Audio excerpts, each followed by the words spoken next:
जिल्हा मध्यवर्ती सहकारी बँकेच्या काही विद्यमानांसह माजी संचालकांकडून बँकेतील गैरकारभाराप्रकरणी 50 कोटी 58 लाख रुपये वसुलीची कारवाई सुरू आहे। या प्रकरणी सहकारी आयुक्तांनी कलम 88 अंतर्गत संबंधित संचालक अधिकाऱ्यांची चौकशी सुरू केली आहे। या चौकशीविरोधात काही माजी संचालकांनी सहकार मंत्र्यांकडे अपील केलं होतं। यावर सहकार मंत्री दिलीप वळसे पाटील यांनी चौकशीचे कामकाज जैसे थे ठेवण्याचे आदेश दिलेत। या प्रकरणी 26 सप्टेंबर रोजी सहकार मंत्र्यांकडे सुनावणी होणार आहे। जिल्हा बँकेच्या मागील संचालक मंडळाच्या काळात झालेल्या कथित गैरकारभाराबाबत स्वतंत्र भारत पक्षाचे सुनील फराटे यांनी सहकार आयुक्तांकडे तक्रार केली होती।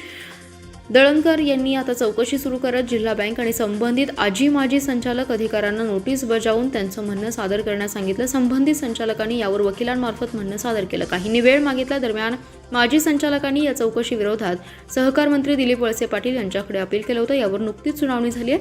यावेळी संबंधित संचालकांनी सदरची चौकशी चुकीची असून ज्या प्रकरणात वसुलीची शिफारस केली आहे त्याला तत्कालीन संचालक नव्हे तर प्रशासन जबाबदार आहे। मुळात यात कोणताही घोटाळा अनियमितता झालेली नसल्याचं संबंधित संचालकांनी वकिलांच्या माध्यमातून सांगितलं।